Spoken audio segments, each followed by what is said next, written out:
Welcome to this video on confidence levels. By the end of this video, you should be able to interpret a confidence level in context, describe how the sample size and confidence level affect the margin of error, and explain how practical issues like non-response, undercoverage, and response bias can affect the interpretation of a confidence interval. All right, so we have our activity today.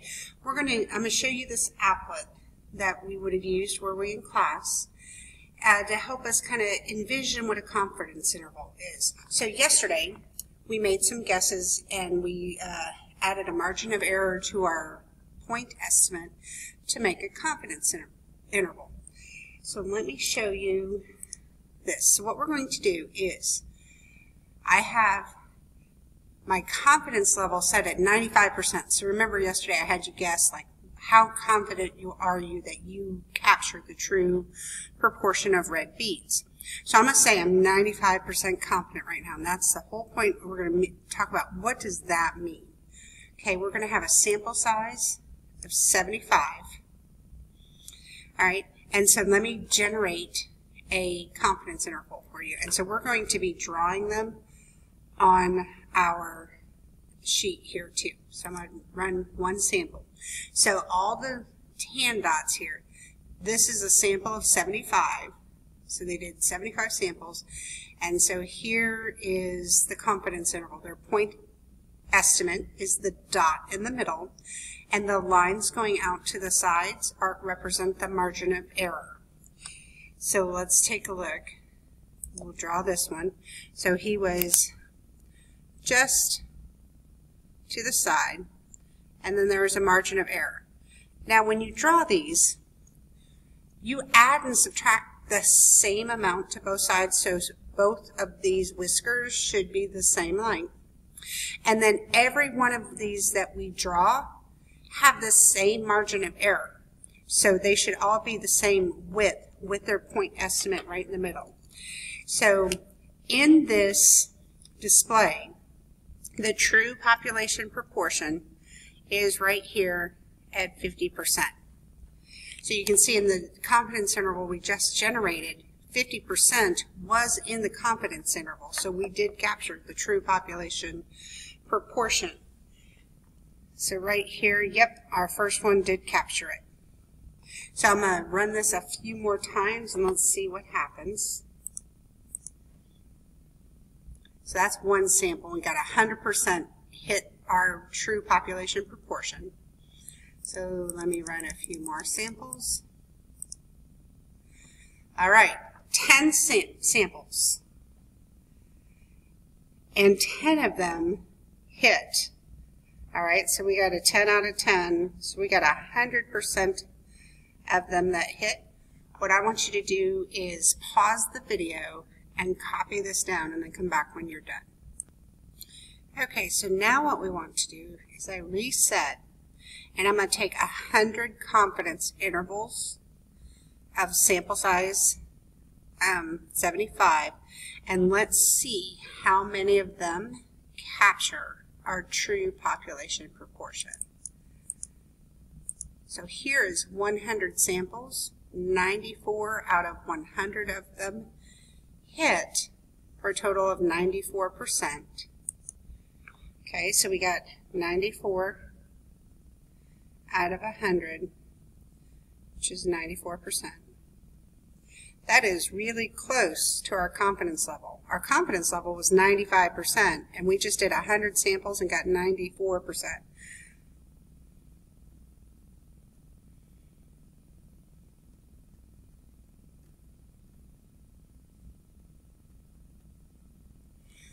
Okay, so let's take a look and see what happens if we drag our confidence to different percentages. Okay, so here's my confidence level, and it's currently at 95%. If I say 99%, what is happening to the width of those whiskers? Notice your point estimate is not changing because that's your sample. That's what you actually got.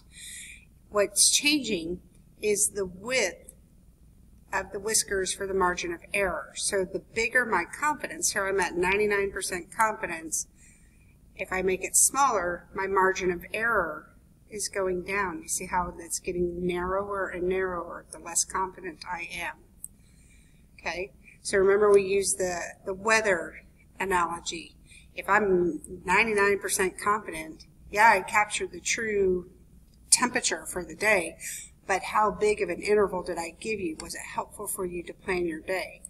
Or what if I narrow it just a little bit? So now I'm less likely to actually capture the true population, but I have a better idea of how to plan my day. So what we've got is, as I go from 95 to 99%, the intervals are going to get wider.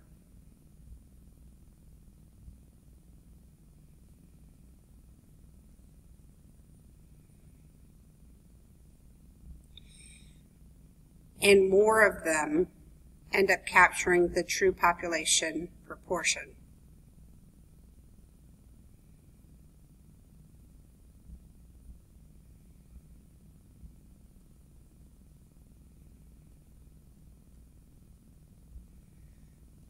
Okay, so let's look at that again.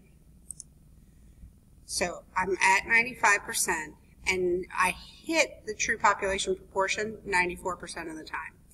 As I drag it up and my margin of error gets wider, I'm at 99 confidence level and I hit 100% of the time in 100 samples.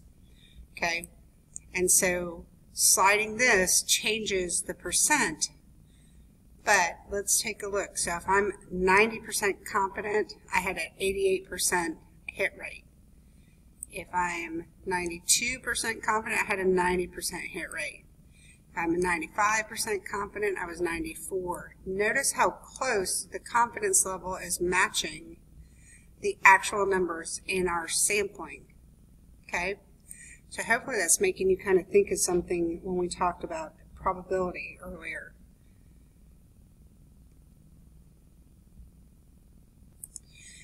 Okay, so the intervals got wider and more of them captured the true population proportion of the probability of p equals 0.5. Okay, so wider intervals means you're more confident.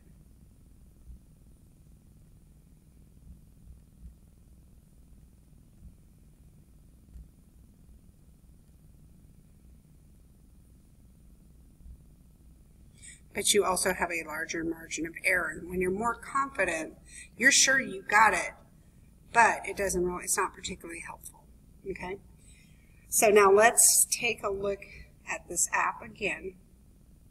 And we're going to reset it and sample 100 times at 80% confidence. Now think about that. 80% confidence, what's going to happen to my margin of error? So I'm going to take my 80% confidence all the way down here.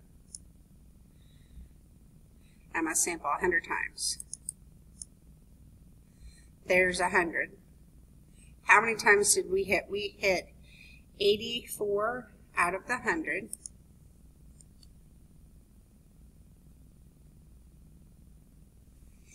Okay, which is 84%.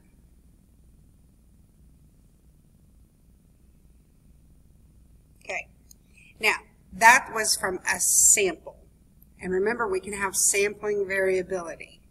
I could do a whole nother 100 samples and get a different number. But at an 80% confidence level, we're really looking for what it means to be confident is 80% confident is that 80% of the intervals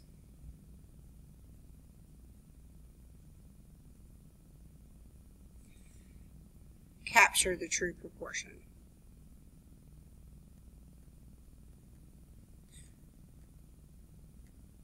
Okay, so leave some room down below there. I'm going to give you some more information shortly. All right, so now let's see what's going to happen when we adjust the sample size. So I'm going to have a sample size of 20 for one interval. so sample size 20 for one interval. Let's take a sample. All right. Take a good look. Now I'm going to change it to a sample size of 250. And take a sample. Let's try it again. Let's see if you noticed it. A sample of 20. A sample of 250. So what are you noticing there? I noticed that with the sample of 250, the bigger sample size gave me a narrower margin of error.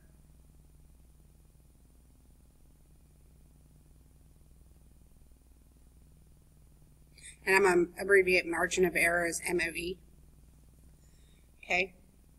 So as sample size goes up,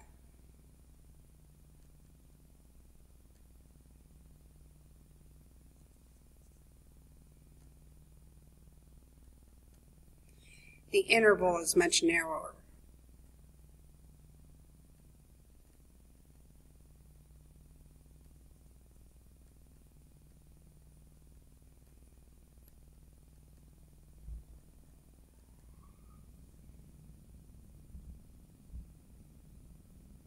Because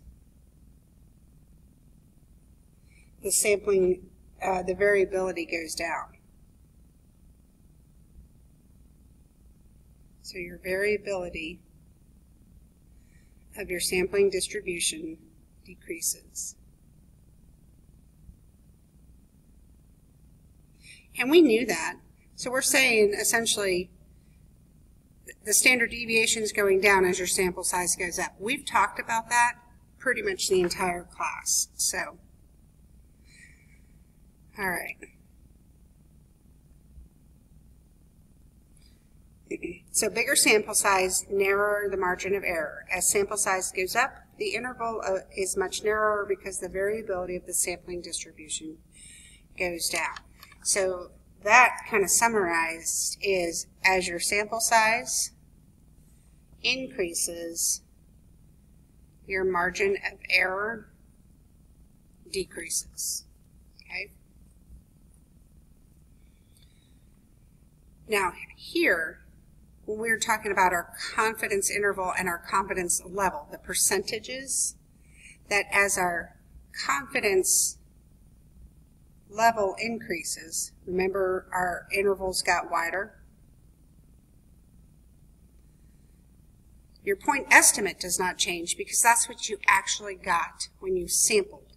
But if you're going to be more confident, you have a wider interval, that means your margin of error has to increase to make that possible. Now, so I'm going to interpret our confidence level here on a more official level and see if it reminds you of anything. All right, so if we take many, many samples, does that sound familiar? And calculate the confidence interval for each, we expect about, we did an 80% here, about 80% of them to capture the true population proportion. We didn't really have a context here, we were just talking about a proportion. Okay, so we're talking about long-term probability there, is really what that's saying. So any individual set might not get it exactly, but in the long term, if you kept doing it over and over and over, we would expect about 80% of the confidence intervals of an 80% confidence level to capture the true population. In this case, we were talking about a proportion. All right, so when we did our first initial sample, we didn't have any that missed, so let's just take a look back up here. And so I just want to draw one that misses too. So all of these, they cross the green line, so they capture in their interval P equals 0.50. Okay? We didn't have one that didn't capture it. So maybe we took a sample and it was more, our point estimate was right there, so we add the same margin of error as all the rest of them. It does not capture, that's what it's going to look like. It didn't capture the interval in its result.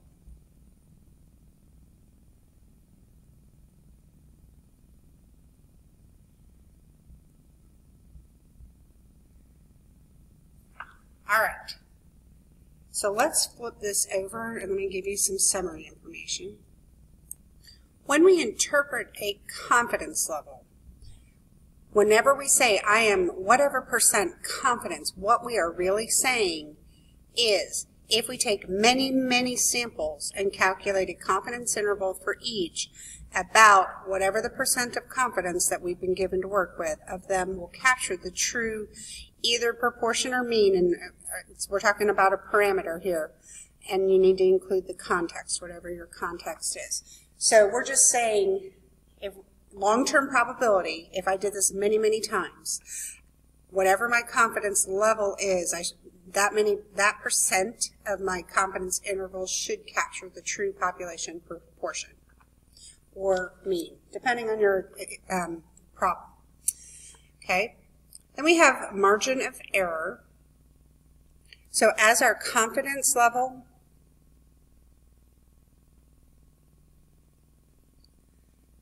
goes up,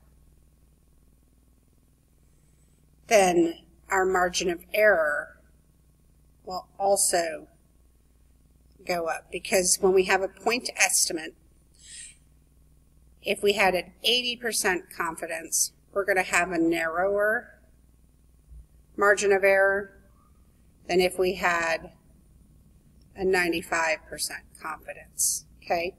And the whiskers on either side is your margin of error, because the point estimate is your actual statistic. So in this case, we did a p-hat, but it could also be an x-bar. It just depends on what we were doing. So the point estimate is going to move because that's what actually happened. The margin of error is what's changing, and it's based on what confidence level that you're going to be working on. So you'd have a wider interval with more confidence. Okay? And the other piece that you need to be able to take away is as your sample size increases, your margin of error is going to decrease. So you'll have a narrower interval.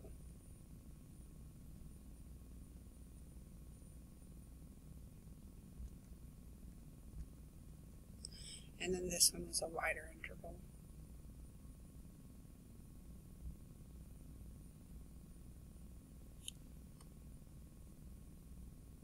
And your margin of error does not account for sampling variability. Every time you take a sample, you're going to get a different result because it doesn't take into account, you could have had non-response bias, you could have had an undercoverage bias, or a response bias. If you have a bad sample, you get bad results, is really what this is saying. Okay, so you got to make sure you take the proper steps to get good samples. That way when you generate a confidence interval, you can feel confident that you're actually creating numbers that work because they came from good data. All right, what I want you to do is try to check your understanding on your own and check the answers. Let me know if you have any questions. Hope to see you in class.